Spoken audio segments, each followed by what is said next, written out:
he gets transported to an entirely different world alone, where he is forced to fight with monsters and goblins to survive each day. Nothing changes though, as even back in his own world Haru was a total lonely loser with no bitches and a future darker than my black hole. No one ever paid attention to this dipshit because he never fit in with any of the class groups, which were divided into the group of nasty delinquents, the school hoes, the Sigma Sam Sulek followers, the disgusting sweaty nerds, and finally the good girls with a stick up their ass. He puts his head on the desk again, knowing that there is no place for a dork like him in this world, when suddenly all the classmates start acting like grade A idiots as they stare at a golden glowing circle emerging in the classroom. Since Haru is a dweeb just like you all, he has already read all the mangas and knows that they are going to get transported to another world. But it's too much work for him, so he decides to bail and literally tries to walk away from the situation. Unfortunately, the door is shut tightly by Flex Seal, so even with a lot of damage, he can't break the door to escape. Soon the magic circle covers the entire classroom and slowly the students start getting sucked in. But Haru has watched way too many Mission Impossible movies and he jumps up the air duct to escape. Luck is not on his side though, as the circle enters the air duct and sucks him into a white endless void. He looks around wondering where the hell is his entire class and waits for an ugly ass king with a smoking hot daughter to greet him. But nothing happens. He soon spots an old fuck running towards him and trying to interact in sign language for some reason. Somehow Haru manages to understand the old ass man as he realizes that all his classmates were summoned before him and were transported to a different world after choosing a special skill. The old man tells him to follow him as he needs to choose a skill as well, but out of 50 skills, 43 have been already chosen, so there are no cheat skills available anymore. He realizes that he will have to take a lame-ass skill and somehow survive in the new world. But his hopes and dreams shatter once again when he notices that a jellyfish has better skills than the ones remaining for him. He realizes that he can never even survive a single day with these abilities and starts shaking the old man like a maraca. He shouts at the old man to stock up with better skills or learn how to count better than and not summon more people if he doesn't have enough skills. The old man ends up snapping and pushes him away, claiming that a person like him with the ick of a bowling ball wouldn't survive even with the best skills, so he simply gives him all the remaining skills and pushes him down to the new world. He can't believe his eyes when he turns around to see a huge forest surrounding him while he stands there all alone scared. He suddenly spots a pouch on the ground and picks it up to find out that it has unlimited carrying capacity, which is a pretty decent item, but even with that, everything inside of it is as basic as my girlfriend. He soon does a drip check and tries to check his stats, but suddenly 2 dices appear on the screen. He tosses them and they turn to M on both. He has no idea what the hell it means, but the stats tell him to put all that on a single skill. He wonders whether M means minus or something, so he decides to play it safe and gambles it all on the luck stat. To his utter surprise, the M turns out to mean maximum, and now his luck stats are turned up to the maximum. He also finds out that since he is such a lonely incel, God has given him a pity ability with which he can tame wild beasts. He looks around to see whether any of his classmates are around, but there is no one in sight, so he decides to move forward and make his own house by taking inspiration from the 2 guys on YouTube that make houses from mud. He starts walking through the forest, when he starts getting weird that some huge monster will peekaboo him, so he takes out another skill item known as the contact lenses. To his surprise, the moment he puts it on, he gets the ability to see the stats of different things, which is a very important and helpful ability. He realizes that these abilities seem to be much more than what their name implies and happily moves forward as he checks his surroundings to find herbs that can improve his health, antivenom mushrooms, and much more. Coupled with his endless bag, he can easily collect as much as he wants and sell them as medicine for a huge profit. After rehydrating himself like a true Sigma male, he starts walking through the forests once again, where he suddenly finds an opening to a cave. He prays to the god that there are no monsters inside and then enters it to find anything of use. The cave soon turns very dark, so he takes out his lantern and magic tent, which he can easily set up here and live peacefully. By the time night fell, Haru made himself more comfortable than Bear Grylls as he collects twigs and with his temperature magic, ignites them on fire, which will also keep the beasts away. He checks his stats once again, only to find out that a bunch of his skills got leveled up, but he is too tired to check them out, so he ends up dozing off. The next morning, he wakes up with a jolt and checks the surrounding area to make sure he is still safe and realizes that his monster-repelling techniques must have worked perfectly. He starts feeling hungry, so he lights another fire and takes out his pan before searing some mushrooms and beef jerky like a true food YouTuber. The food turns out to be pretty good, and he wonders whether he can live a life here as a muscled farmer, but realizes that he has no protein powder, so he goes out of the cave once again where he finds a bunch of herbs which can help him gain some muscles. While collecting the herbs, he hears a commotion behind him and finds a bunch of stupid goblins picking up shit from the ground. He immediately gets scared like the massive bitch he is and hides behind some bushes, while the brainless goblins start singing Skibidi Toilet. That's where Haru draws the line and takes out his stick before he can get affected by that brain rot. He wonders whether his wood will be enough to deal with the two goblins, but just to be safe he puts on some protection, and then rushes towards them before hitting one of the goblins on his big fat head. This wakes something up in him as he starts whacking the poor beast like a pinata till he gets knocked out cold on the floor. The other goblin gets scared, but attacks Haru anyways. Fortunately for Haru, the goblin's attacks are pretty easy to read, so he easily dodges the strikes before whacking him on the head, and then firing a small magic blast that seals the deal. After that, he washes his face as the sun starts setting and decides to head back home as he worked a lot today. After reaching back into his cave, he roasts some mushroom like a total hobo and checks his stats only to find out that multiple abilities have been leveled up. This is a very good news, but at the same time he wonders what will the goblins do with him if they find him in an empty cave all alone. He quickly shakes the terrifying thoughts away and quickly warms up a little with some exercise before heading back to bed. The next morning, he wakes up once again only to find mushrooms for breakfast, which is getting annoying already. He wonders whether he can find some meat, but immediately remembers how the vegans of his class would eat him alive if he ever said that. He quickly gets up once again and boosts his stats with some magic before heading out for the day with his trusty wood in his hand. He soon finds an item on the ground which again turns out to be a shitty mushroom. He throws it down to the floor and starts searching for meat which grows on trees like a total imbecile. Soon he comes to his senses and decides that he should simply start working on his magic skills, and boosts his stats once again. After that he starts running through the forest, and to his surprise, his speed has increased several times, as his body feels very light and fast. Moreover, even his attacks seem to be quicker and stronger, so he decides to test this out on a group of goblins nearby. He immediately jumps in the battle and bitch slaps the first goblin with his wood before smacking the second one on the head as well. This seems to enrage the goblins though, as the jacked one grabs a club, but Haru hides behind some bushes like a total bitch and sneaks away while the goblins look for him. He decides that he has had enough for a day and returns back to his cave, where he thinks about the things he did that day before he starts working on some DIY projects like creating an IKEA table after several tries.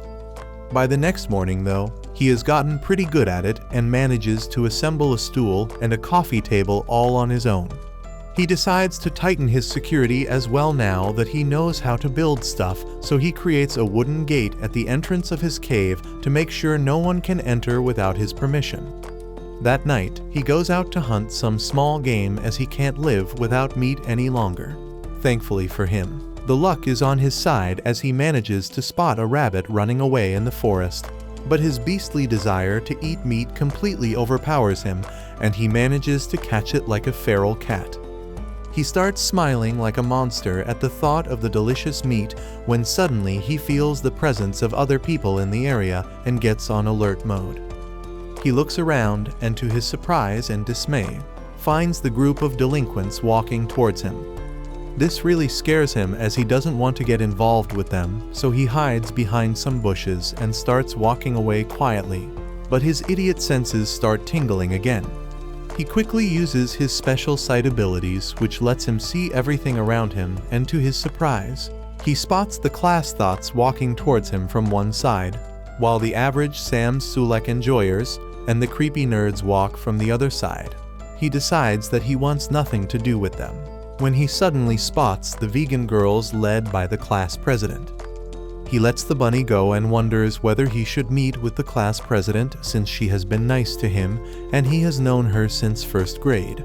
But he stops himself with sheer will as he thinks about how amazing it feels to be his own boss, and he decides that he will conquer this world alone. While celebrating his incel status, he ends up getting carried away and makes some noise which immediately gains the attentions of the delinquents. Scared that he will get discovered and wedgied, he immediately jumps into the bushes, hiding away from the delinquent. The smug cunt, however, notices that something is wrong and immediately walks over to the bushes to check. But thankfully a bunny saves Haru, while the delinquents turn away bored and leave. He decides to follow them towards a riverbank where they all sit down and start talking about everyday things that guys usually talk about. Haru is disgusted by their fatherless behavior and realizes that the class rep is very sensible and won't ever fall for guys like these. Suddenly, he notices that the delinquents have grabbed one of the nerds named Tanaka and are using him as Google to get all the answers about their abilities. They soon head upstream to find the rest of the classmates, but Haru is not interested in that, so he returns back to his cave and starts cooking up some shrooms while checking his stats. He notices that his loner skill got leveled up because he decided to stay away from his classmates, but even after this he is still level 3. This is probably because of his skill known as the Master of None, which is basically ADHD as he can't focus on leveling up a single skill. But at the same time he is pretty good at almost everything. The other skill named Blockhead, however, is a total mystery to him as it just sounds like an insult. He decides to get rid of his anxieties by stress, eating like an average American girl, and heads back to sleep. Later that night, he is unable to sleep as someone is making a lot of noise outside, so he heads out, expecting to find the delinquents. But instead, he finds the nerds in an all-out battle against the goblins. They seem to be as skilled in martial arts as Joe Biden, which makes Haru chuckle as he wonders whether he should help these dipshits out. This all changes though when he checks their stats, only to find out that they have amazing cheat skills compared to his leftover skills and are much higher level than him as well. He remembers that his class is filled with top students, whether it be athletes, smart nerds, or children of celebrities, which makes him the only average guy in the class. He decides to head back to sleep as the nerds can defend themselves, when suddenly he feels a presence which puts him on alert mode. He turns around and notices 2 goblins creeping up on the nerds from behind, ready to shove their clubs up their asses, but Haru feels bad for them and decides to lend a helping hand. He immediately jumps in and whacks away both the goblins with a single swing of his thick stick, which knocks the goblins off. The nerds turn around, surprised to see Haru here, but they thank him for his help while Haru leads them back towards his cave. The nerds are shocked to see such an amazing cave, which is completely spotless and filled with all kinds of useful items and not even a single anime body pillow. They ask how the hell did he manage to do all that, and Haru replies that he knows earth magic and some other low magic skills which helped him set it all up. He then asks the nerds what happened to the other classmates, and this seems to silence everyone. The nerd with the glasses looks down before telling Haru that they are on the run right now. Haru is surprised by this and asks what he means.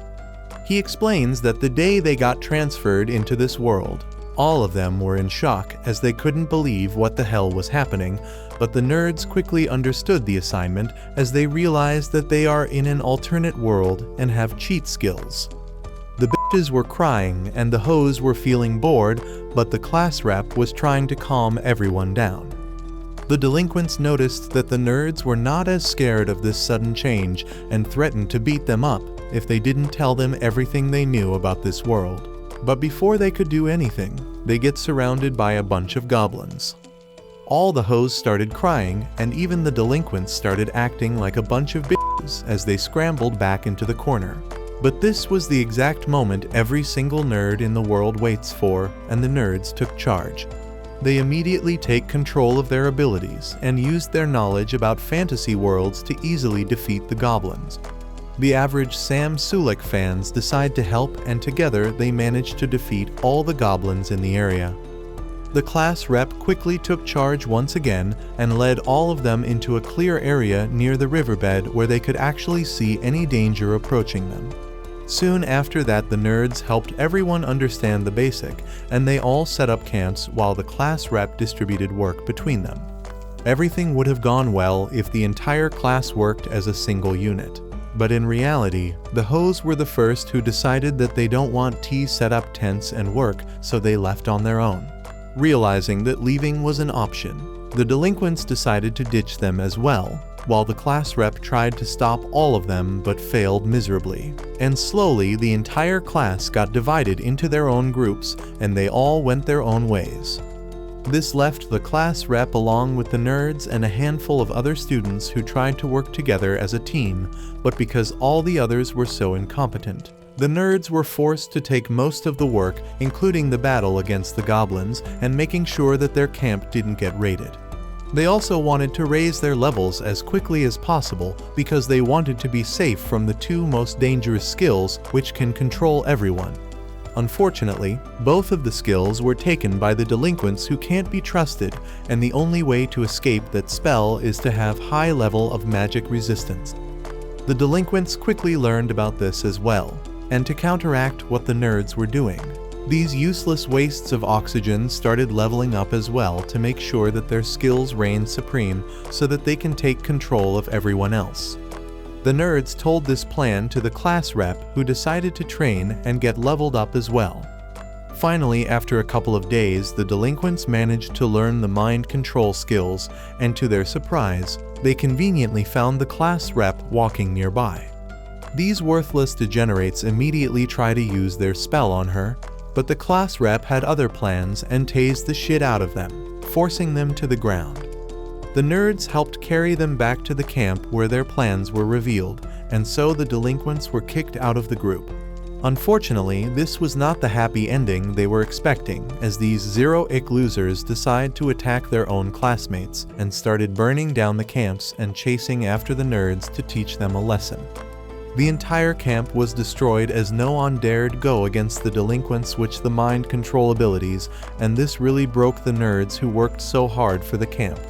Moreover, the class hoes started showing their honus as they blamed the nerds for everything, as they shouldn't have picked a fight with the delinquents when they couldn't back it up.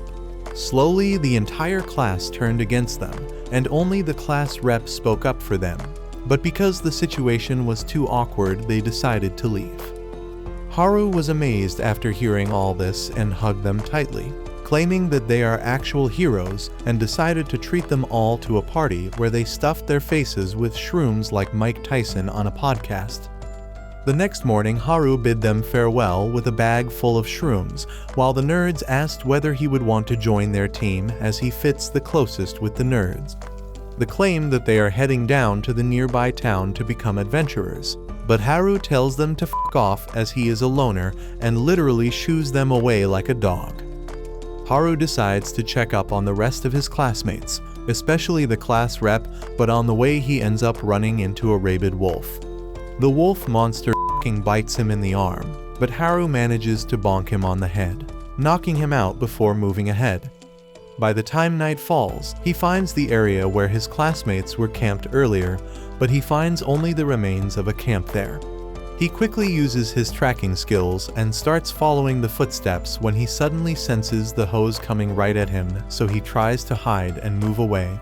Unfortunately, the hoes discover him and shout at him to stop, but he runs like a madman knowing that he shouldn't stick his wood in crazy. but the hoes force him to stop and ask him whether he knows where the nerds are. He asks whether they want to make the nerds run errands for them, but the hoes tell him to shut up as they have realized their mistake and the fact that they were alive just because of the nerds till now. He tells them to let it go as the nerds are long gone by now, and the hoes can only chase after them if they know how to satisfy all the monsters on the way. He tries to make sure that they don't chase after the nerds and die a pointless death. But to his surprise, the hoes start crying for no reason. They start screaming that they simply wanted to apologize, and the captain of the hoes begs Haru to teach them how to survive till they can find the nerds. The hoes promise to give him the Super Ultra Guac Guac 2000 after spitting on his thing if he agreed to teach them, so Haru agrees. The girls follow him like a bunch of puppies lost in the woods and attack anything that Haru kills. He notices that one of them is hurt, so he gives her some of his potion, but the dumb bitch doesn't understand that it's not champagne and simply throws it all over Haru. He is so tired of these dumbasses that he starts wondering when can he get back to his cave and relax when the class rep notices him totally blanking out. The class rep seems happy to find him and calls out his name, but Haru is too preoccupied with his plans to look at her, but she manages to gain his attention by shouting at him. Haru is shocked to see the class rep right beside him and wonders whether he will finally get a chance to score before the delinquents attack them once again. The class rep, however, doesn't seem to like the way he has been walking around with girls this late at night and asks why the hell are these Instagram thoughts following him. Haru tries to run away from these questions, but the other girls following the class rep start giving him the death stare while the class rep tells him to stay where he is, while she asks the thoughts what he has been doing. Haru doesn't even want to get a handy from these thoughts anyways, and simply wants to return back to his incel ways of living alone. But he is forced to sit, while the other girls discuss what's supposed to be done of their situation. Haru decides to practice some magic while he is at it and starts chanting some of his earth magic spells, which ends up going wrong as he gets stuck beneath the ground. The class rep gets worried about him, but since her pull-out game is strong, she easily frees him from the ground. She finally comes to the conclusion that Haru is actually harmless and he just wanted to help the thoughts out in return for some sloppy tops which can be written off as business expense. She and her girl crew apologizes for shit-talking him, but Haru simply wants to leave and play with his wood in his house. But the moment he mentions a home, the girls get interested, asking whether he was born here. Haru realizes that these girls have the collective ick of a toaster and tells them that he came to the world just like them, but had free time, so he made a home for himself. These gold diggers immediately start having a group meeting again when the class rep asks how big is his house. Haru thinks for a moment and replies that he can easily fit in around 240 people, and if he removes some of his furniture and bathhouses, then maybe even more. The girls are shocked to hear about the bath, while the class rep screams at him for living in such luxury while the rest are living like Bear Grylls. Finally, the class rep gathers all her courage and asks him whether they can stay one night over at his place. This really short-circuits his brain as he starts imagining these girls in satin shirts while the class rep shouts at him to stop having scandalous thoughts.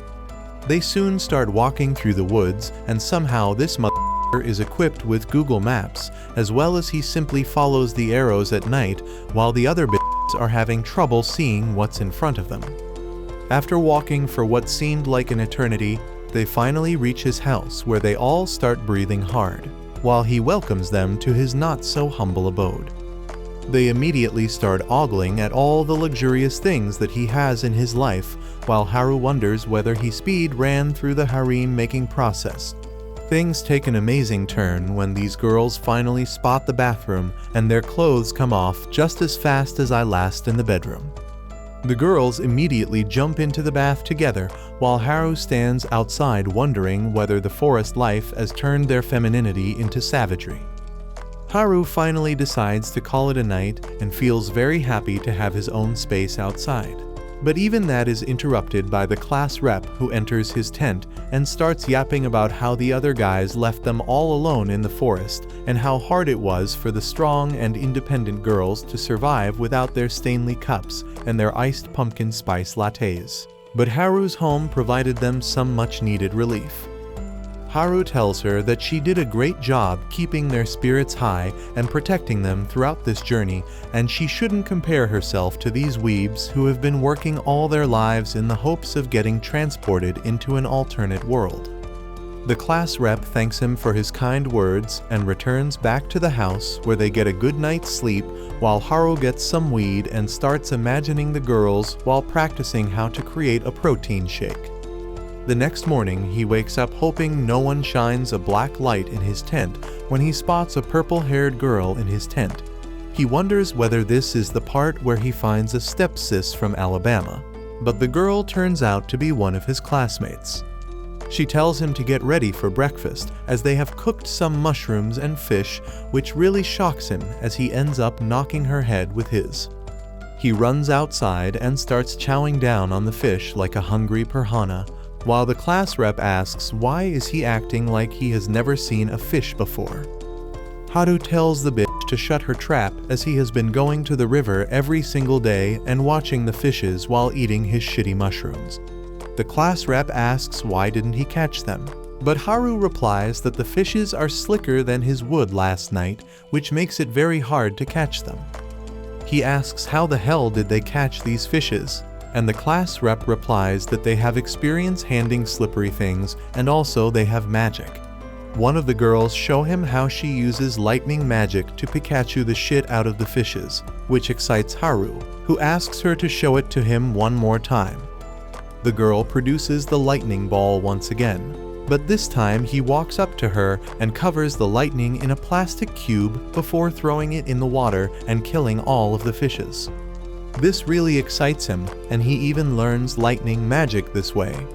The girls are a little confused, but he explains that with his packing magic, he can learn elemental magic. The class rep realizes that it literally sounds like a cheat skill, but Haru replies that the old fuck who calls himself he god gave him very shit abilities, and this is just a loophole he found. Later, while the girls were playing in the water, he asks the class rep about her plans further on. The rep replies that they plan on finding their way to the nearby city and then find work over there. Haru thinks for a moment and claims that right now they are not very strong and independent and will need to raise their levels. The thoughts get mad at this, as they are wearing skimpy clothes, which obviously means that they are empowered. But Haru knows that they are nothing more than dumb harlots. The class rep asks whether he can help them raise their level, and Haru immediately agrees and begins their basic training. When he asks about their levels though, he finds out that the lowest level amongst them is 16, which is crazy because he is still level 7. He wonders what he can teach them when they are already much stronger than him, when suddenly the bushes behind them rustle. Haru calls for their attention and reveals that a bunch of wolves have been hiding and waiting for their chance to bite their juicy peaches, and as a test, he asks them to fight. The girls seem overly confident like any empowered woman of this generation, but at the end of the day they turn out to be totally useless and get their ass handed to them in a terrific fashion. After that disgraceful performance, they all enter Haru's tent and start contemplating their future plans, as they don't have any skills, so all they can do is either return back to the kitchen or find a sugar daddy. The class thoughts immediately decide that they will easily find a rich man, and the rest follow suit. Feeling empowered once again, while the pink-haired girl from the morning apologizes for entering his tent without his permission, as she just wanted to make sure that he was a harmless incel and not like those delinquents. He tells them not to worry and sleeps in his tent, only to wake up to a delicious breakfast with fish once again. While he was eating, he overhears some of the girls returning back to the forest to try and defeat the wolves with their womanly charms, I guess. But thankfully the class rep stops them and tells them that they have to practice. So, the practice begins as they start fighting against lower level goblins. But these pathetic bitches are so trash that even the garbage truck refused to take them. They all lose one by one. But after some more training, the day for rematch finally arrives. The wolves seem pretty confident about themselves and even start talking smack. He wonders whether this would encourage the girls to fight, but some of these idiots are sleeping, while others are finding excuses to get out of the fight. Thankfully though, not all of them are useless, as the pink-haired girl takes the initiative and soon some of the other girls follow. Even though their execution was spotty, they managed to defeat the poor wolves pretty easily and party afterwards, even inviting one of the wolves to their room tonight for a rave. Haru lays down thinking that his job with these dumb hoes is done, but the class rep soon arrives and asks when are they leaving for the nearby town. This catches him by surprise, as he never planned on going anywhere, but these bitches be crazy and they force him to accompany them to the city. The next morning, he is forced to pack up all his stuff with the pink-haired girl, while the class rep gives everyone a pep talk. She soon turns her attention towards Haru and realizes that he literally wants to pack everything he can in the small bag. She tells him that they can't carry that much stuff by themselves, and finally, after some back and forth, Haru decides to leave most of his things behind and tells the pink-haired girl to stay here and watch over. The class rep is shocked at this and tells Pinky that they are not leaving her behind, and after one final check to make sure they have all the necessary items, they decide to head out for their adventure. Haru looks out into the open wondering about what problems they will have to face during their journey, and tells the class rep that they'll have to stick together no matter what if they want to escape this forest alive. Unbeknownst to them, that night when the rain started coming down, one of their classmates who was left alone runs through the dark forest, stumbling over roots and rocks running away from a hidden attacker. His marathon ends soon though, as he finally falls to the ground and turns around to face his cloaked attacker, begging him to let him live as he doesn't have the abilities he is looking for. But the cruel attacker doesn't seem to care and starts choking the poor boy without even asking for consent or deciding on a safe word. As expected, the boy soon gets game ended, while the attacker moves through the forest again, looking for his next victim. The next morning, they continue their journey through the forest as Haru realizes that he needs to stay with the girls at all times to make sure they are safe from the delinquents who are after them. They decide to try and leave the forest as soon as possible as they were not feeling safe inside. But while walking through an empty plot, they suddenly come face to face against a giant orc wielding a massive club. Haru tells the girls to hide behind the trees as he doesn't want them hurt, and orders them to watch him closely so they can also learn a thing or two about survival in the wild. He gets ready to face off against the orc and starts comparing the difference between their wood. But he knows that size doesn't matter, so he uses the orc's slow movements to his advantage and disappears from the area, leaving the orc confused. He chuckles and stays hidden behind the trees while he remembers that the orcs have very high physical resistance, so hitting it with a stick would be a dumb move. Instead, he needs to use some sort of magic attack against it, which can do much more damage. He quickly opens his stats and starts looking through any magical abilities that he could use, but he realizes that he only has some basic elemental magic, which he uses for cleaning, vacuuming, and dusting the floor. Before he could come to a decision, however, the orc manages to find him and smashes the tree into 2 pieces. The angry fatty starts swinging his club, reminding me of my toxic ex, but unlike me, Haru is good at dodging crazy bitches, so he keeps falling back while trying to figure a way out of this problem. Finally, he takes advantage of the orc's pea-sized brain and with some fancy moves, appears behind the fat idiot, smacking him in the dome with his stick, proving that stamina is better than size. The orc slowly falls to the ground unconscious, while the size queens watch from behind the trees, shocked to see the fatty on the floor. Haru himself is shocked as he never expected the orc to be defeated this easily, since the nerds told him it's resistant against physical damage. The girls seem annoyed since they can't learn anything from this, as he didn't even use magic. He apologizes and promises that the next fat idiot they meet will be killed only using magic. It doesn't really take them long to find their next opponent, as a stupid orc was minding his own business walking towards his skibidi toilet, when Haru decides to rizz up the girls with his unlimited aura and creates a small fireball in his hands. He expected the magic to not be very effective since this is the first time he is using it. But when he shouts Kobe and throws the ball at the orc, the ball explodes in its face, killing the beast with a single headshot. The girls again are shocked, as there is no way they could learn anything from that display of power. Regardless of that, they have a pretty successful day, so by the time night falls, they create a campfire and start doing their natural jobs by creating a kitchen and cooking food. Meanwhile, Haru stays busy creating traps around their campsite and making sure their tents are protected by both monsters and any other enemy. Suddenly, he detects someone coming their way, so he immediately jumps into action and hides behind a tree. He realizes that the intruders are humans and expects the delinquents to come through. But the intruders turn out to be the jocks looking for some creatine in the wild. Haru is relieved to see them as compared to the delinquents. They are much nicer. They seem to be surprised to see Haru in the wild and claim that they were looking for the girls as they wanted to warn everyone about a new dangerous ability that they have just found out about. Haru is immediately interested while the roided-up jock tells him about a secret ability known as hijack, which is even more deadly than the mind control abilities of the delinquents. They claim that they can't trust anyone now, so Haru decides to prank them and pretends to have the hijack skill. The jocks, however, simply laugh it off, claiming that even if he had the hijack ability, it won't matter as he would stay shut in inside his house. Haru takes offense at this and claims that he actually has an ability called servitude, but the jocks claim that it's 2024 now, and they don't vibe with the whole slavery thing even in the South.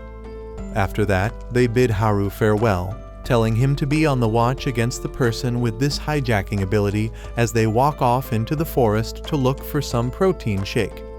The next morning, the girls get ready to get some weapons training, but while they were busy doing makeup, Haru decides to go into the forest to let one out, but the class rep ends up following him. She stops him and asks where he was last night, and Haru honestly replies that he met up with the jocks who warned him about a hijack ability. The class rep immediately looks a little pale as she starts squirming before bowing her head down and apologizing for hiding something important. Haru is not a dumbass though, as he already guessed that she probably has the hijack ability. The class rep is shocked to see Haru look so calm, as she asks where did he find out about it. Haru replies that he is not as dumb as those creatine-guzzling numbskulls and deduced that much from her behavior. The class rep still looks confused as hijack is a pretty scary ability, as it gives her the power to steal anyone's skill after killing them. Haru tells her not to worry too much about it, as the nerds know what they are doing, as they already are trying to seal the mind control abilities of the delinquents. But even after knowing about her hijack abilities, they didn't bother changing anything, which simply means that they trust her. Haru feels the same as he tells her that he is pretty relieved to know that she has this cheat ability, as he knows she won't use it to hurt anyone. The class rep feels very relieved after hearing this, and she starts smiling at Haru, which really gets his juices flowing as he decides to run into the forest to bust one before starting the day. When he gets back to the camp, he starts selling nut shake cocoa optional for some reason and starts asking for money. One of the thoughts immediately agrees to sell her body instead, and Haru obviously agrees to the deal, but the class rep immediately shuts it off as she is not going to let anyone get pimped out. The thought, however, feels pretty bummed as she really wanted that nut shake, so Haru decides that they should better start walking to get their brains running again. They start making good progress when Haru suddenly spots the river up ahead and tells the class rep that he will be going ahead to scout a bit while she makes sure that the group is safe. The class rep wanted to stop him as he went into the forest this morning as well and came back with suspicious coconut shake. Haru, however, doesn't listen and uses his super speed to launch into the forest and then starts using his magic infusion skill to make his body lighter. This gives him the ability to be more nimble as he jumps onto trees before launching himself up in the sky to get a better view. He quickly realizes that they have covered a lot of ground, but this dumbass forgot that he has no landing gears, so he cartoonishly tries to float in the sky, but obviously fails and comes falling down to the ground, barely surviving with 1 HP. By the time he returns back to the camp, it's already nightfall and the class rep gets pissed to see him all bruised up. He calmly tells her that he fell down from a tree, while she screams at him to stop hitting his head again and again as he already has very low IQ. Usually, Haru doesn't have to deal with bitches and their opinions, so he tries to calm her down with some more suspicious looking nut shake cocoa optional, but the class rep refuses and walks away, while the class thought immediately runs up to him, asking for a buckache. Because of his scouting though, they found a much faster way through the forest the next morning, and after some bitch crying, some water sports, they end up running into a bunch of orcs. The bitches turn out to be super adept at running away as they immediately crush poor Haru beneath their shoes to run away.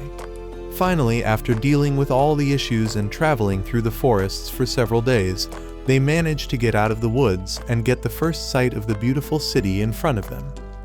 Haru suddenly notices that he seems to have unlocked a new skill known as airwalk. He decides to check it out, and to his surprise, with this ability, he manages to easily walk in the air as if he is climbing stairs. The class rep is shocked to see this, but Haru tells her to calm her tits as he checks out the area to make sure there is no danger around. He climbs high up in the sky and uses his supervision to check far and wide when he suddenly finds some NPCs armed and armored, fighting against a bunch of monsters. He returns back to the ground and tells the class rep about it, who immediately claim that they must help those guys. Haru isn't interested in having any competition for the girls, so he refuses, claiming that these guys could very well be bandits. But the class reps pleads with him to help as if they are not bandits. They might die a painful death. Haru realizes that these bitches be crazy, so he tells them to chill out while he goes alone and checks the issue out. The issue still remains that the NPCs are pretty far away. He decides to use his ingenuity as he starts combining different spells with magic infusion, as he makes his body very light, and then uses wind magic for some boost. Together with those spells, he starts using air step and jumps from one step to the other with an incredible speed.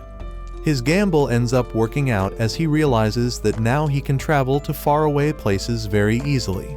Unfortunately though, the dumbass class rep ended up getting pulled in by his magic as she struggles to hold his cape. But due to the increased weight and not knowing how to apply brakes, Haru ends up crash landing just near the NPCs. Thanks to his entry, the monsters end up dying, while the class rep is knocked out cold, while the NPCs wonder who the hell these insane idiots are.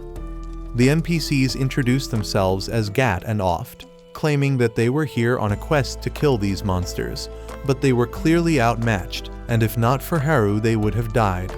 The girls in the party quickly heal each other, while the group starts fixing their carts when Haru offers them some grilled mushrooms. Gat takes it happily, but in a single bite, he realizes that these are not normal shrooms but something known as a buff shroom which can help them regain their strength immediately. Haru hands out the mushrooms to the remaining party members who immediately regain their energy as they wonder why would this stranger offer them such valuable food resources. Haru's mind, however, is stuck at the fact that these old fucks are surrounded by these absolute hotties, which pisses him off as he gets ready to punch them. But thankfully the class rep wakes up and stops him immediately. Soon enough the other bitches arrive at the location as well, and are immediately enchanted by the beautiful elves as they ask for their beauty routine. For helping them survive, the NPCs decide to escort them all the way back to the city, which is a huge accomplishment as the girls happily enter the city, waiting for their next adventure. Haru is pretty happy to see that the girls seem delighted by the new city as they run around the town circle, checking every single shop while Haru wonders whether he should leave, since his job here is done. While Haru chills with his Jack Daniels, the bitches seem to be going crazy as they look at all the buildings that look like cupcakes, which gets their mouth watering. Thankfully, the class rep is there to keep everyone under check while she screams at Haru to help her manage these flocks of bumbling idiots as she can't do all this alone. She sounds her whistle, which immediately brings all the girls to her like a bunch of trained dogs, which surprises Haru as she never expected the class rep to hold this much power. Watching this, he feels more at ease, thinking that the girls are in good hands, but the class rep isn't going to let him off the hook so easily. She starts formulating the plan for the day as she tells them that first they will bring their ass to the Adventurers Guild where they will trade in all the loot that they have collected so far. With the help of the money obtained, they will register themselves with the guild, and after that get a good night's sleep on a comfy bed. Everyone seems to be on the same page till here. But then the class rep mentions that a few days later they will also start asking around for any information on the class nerds. But this makes the class thoughts pretty mad as they want to find the nerds as soon as possible, so that they can apologize for shitting on them for no reason. The class rep apologizes, claiming that she obviously wants to find the nerds as well, while Haru jumps in asking whether the class thoughts want to give the nerds a good sloppy talk.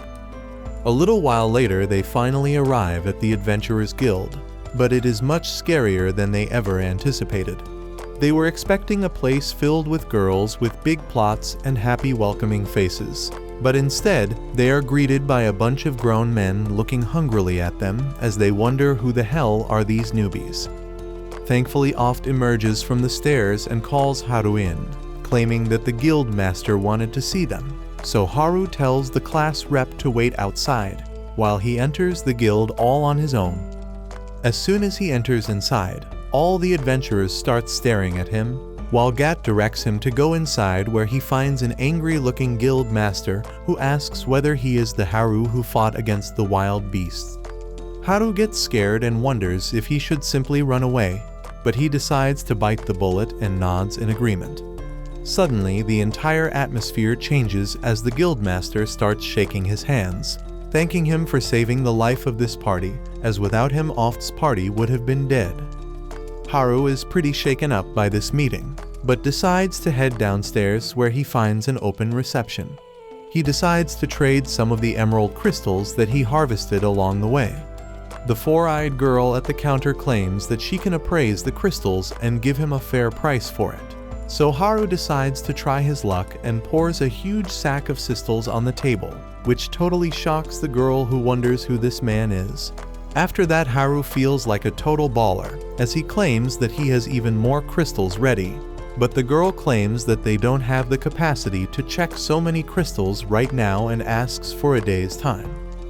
Haru agrees to that and starts walking back to the main room, where he finds out that the girls have already gotten registered at the guild. The adventurers seem very surprised as almost all of the girls are already level 30, which they were not expecting at all. But Haru knows that he has trained the girls enough that they can't even defeat a level 40 adventurer easily. Finally, one of the class thoughts pushes Haru inside to get registered as well, and even though he didn't have any plans on working as an adventurer, but he still decides to try his luck as this is the time where he can impress all the girls and kiss his incel life goodbye. He proudly enters the room where a blonde girl checks his stats, but calls him a loser, claiming that you need to be at least level 10 and also be in a party to even register at the guild. This totally breaks poor Haru, who falls to the ground as he starts begging for a second chance.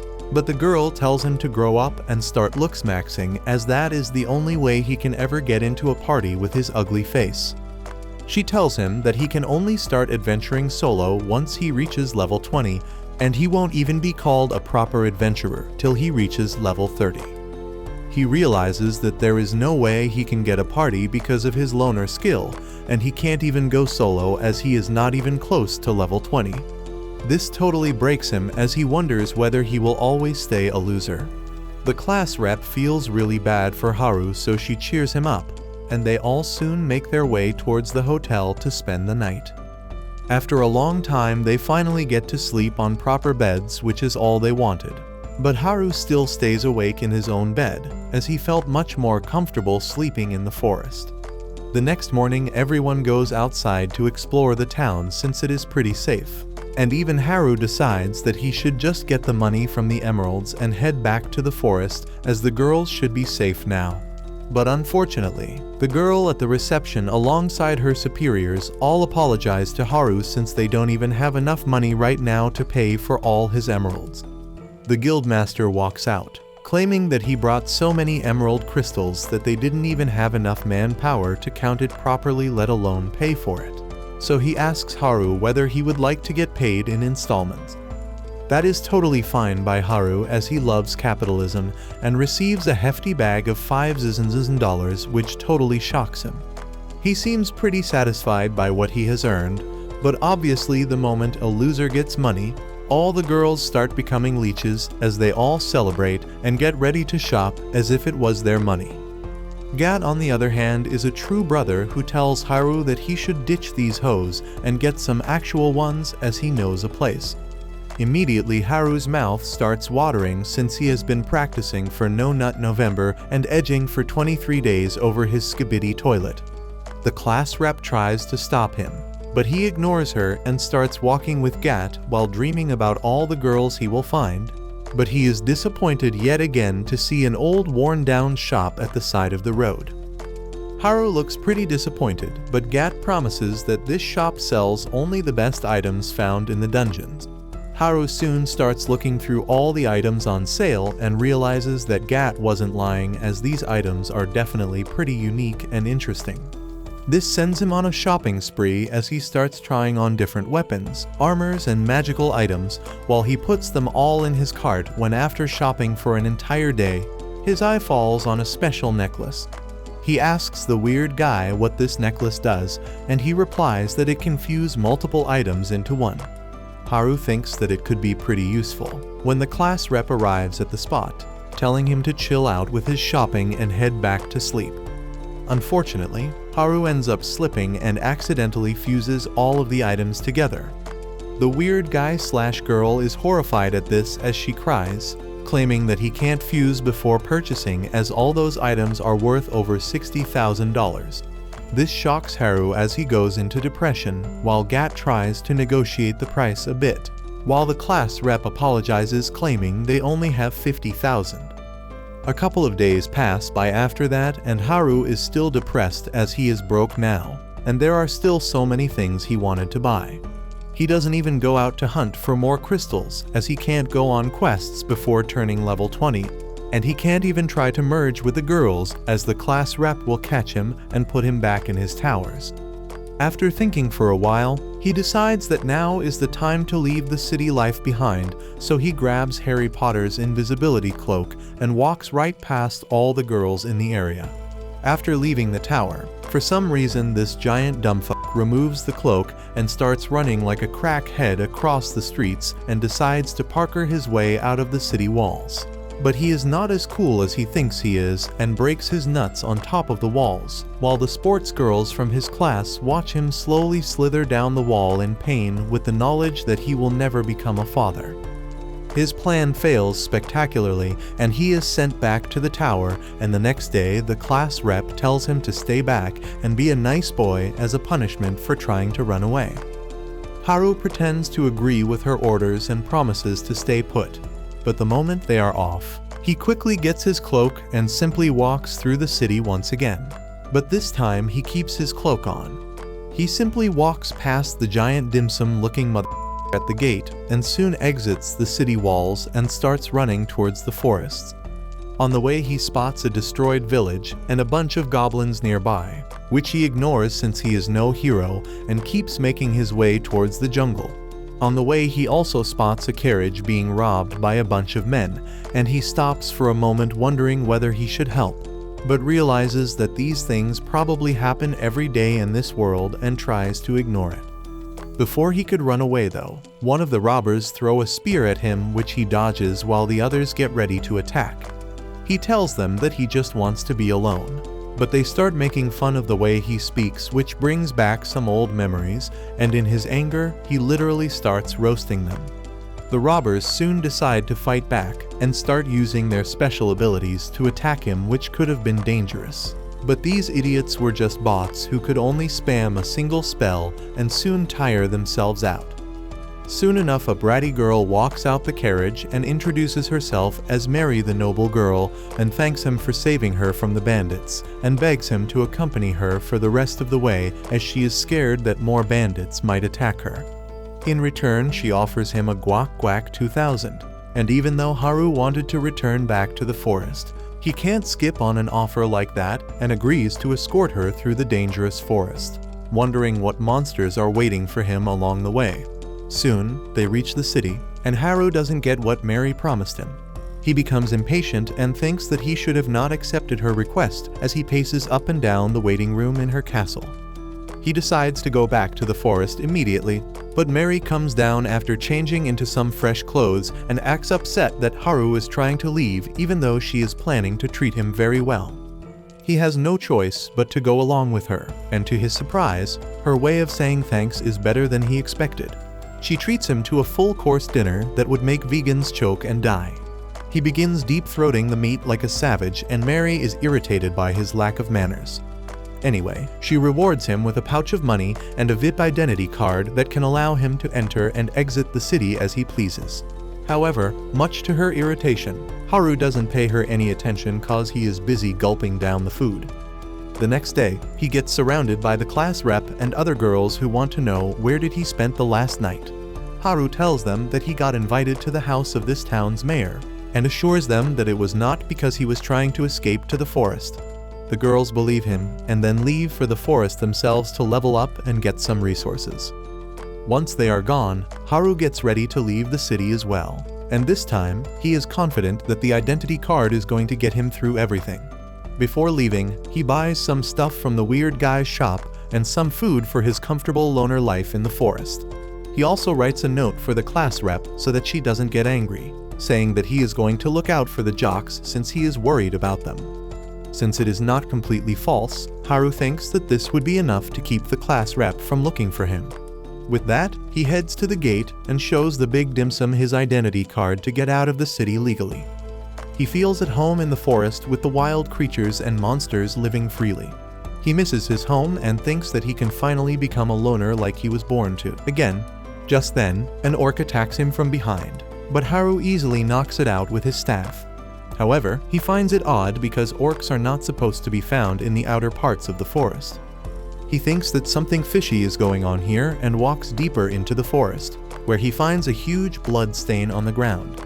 Haru panics a bit, wondering if this blood belongs to the nerds, which is unlikely because they are masters when it comes to things in another world.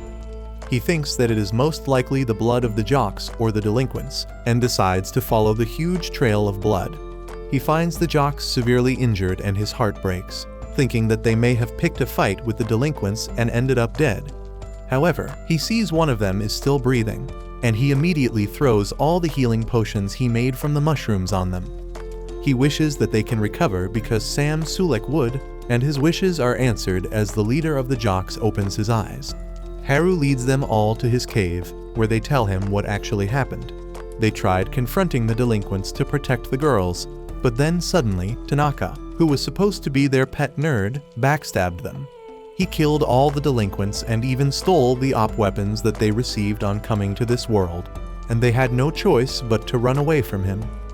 However, he caught them, and they were no match for him.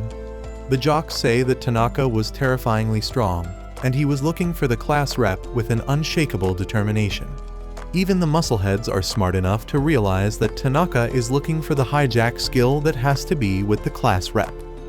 Haru is shocked that the jocks can actually think, and they tell him that Tanaka lost track of class rep, so he beat them to an inch of their life, believing that they would go to her for help. However, the jocks were ready to sacrifice themselves, and instead, they crawled towards Haru's cave so that he would be lured there, and Haru would be able to do something about the situation. They ask for his help to defeat Tanaka, and while he didn't want to get involved with others initially, he can't back out of this fight. He tells the jocks that he will deal with Tanaka, but he is going to fight alone. Everyone is shocked, but the jock leader trusts that Haru has a plan. Haru tells them to hurry to the town and keep the girls safe, while he deals with the situation here. He knows that having the jocks on his side would boost his chances at victory, but if all of them were to die in the battle, the girls would be left defenseless. That is why he thinks that fighting Tanaka is his cross to bear, and he plans to get stronger quickly. He starts forming a strategy to counter the powerful weapons that Tanaka has taken from the jocks. As he has seen while fighting the bandits, weapon skills are strong, but there is no way to stop them once they start. That is why he decides to come up with a new skill that has no weakness. Just then he spots some goblins sniffing the blood trail and decides to use them as experience points. He quickly takes down the high-level goblins, but they die in one hit and don't give him anything much. Haru wishes to fight a stronger enemy, and then suddenly he senses a powerful monster nearby. He turns around to find a goblin king who charges at him without a warning. Haru can only dodge the Goblin King's ruthless attacks and realizes that he is using some kind of weapon skill. He knows that one hit and he would be sent to see his maker, but he decides to defeat the monster and become stronger. He combines the various skills he has and strengthens his staff to take down the Goblin King with just one hit. He is pleased with his strategy and growth when suddenly an even stronger monster appears behind him. It is a level 50 Goblin Emperor, and Haru realizes that he can't do anything against it if he fights it head-on. So he does exactly that and charges at the Goblin Emperor with the new gambit skill he has developed. He manages to hit the Goblin Emperor, but his attack did almost no damage. The monster gets back up and then walks like Jackie Chan in Drunken Master, before suddenly attacking Haru, just grazing his face. Haru keeps dodging the flurry of the Goblin Emperor's attack and then lands a counterattack as he sees an opening.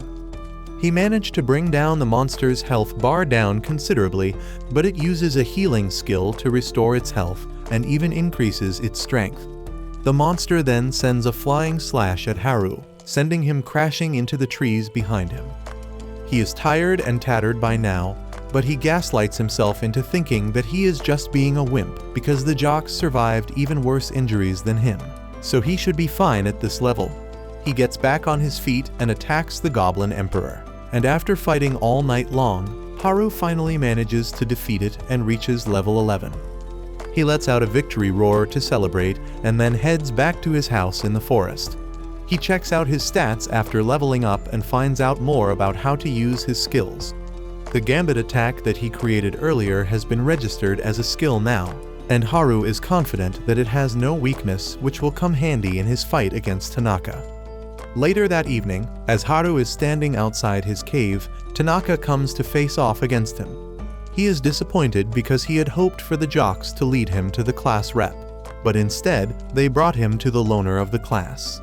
He says that it is a shame that he couldn't find the class rep even after everything he did, including manipulating the dumb delinquents and dividing the class into separate groups. Haru is furious and asks what did he do to the other boys, and Tanaka says that he killed them a long time ago. He doesn't even consider Haru to be a threat and tells him to chill out with his useless skills in the forest. Haru points his staff at him, and Tanaka tells him to get his dirty and smelly stick away from his face. That's what she said. Haru tells him that even though he is a loner, he will protect the class rep, and Tanaka grins menacingly as he says that he will kill him first in that case.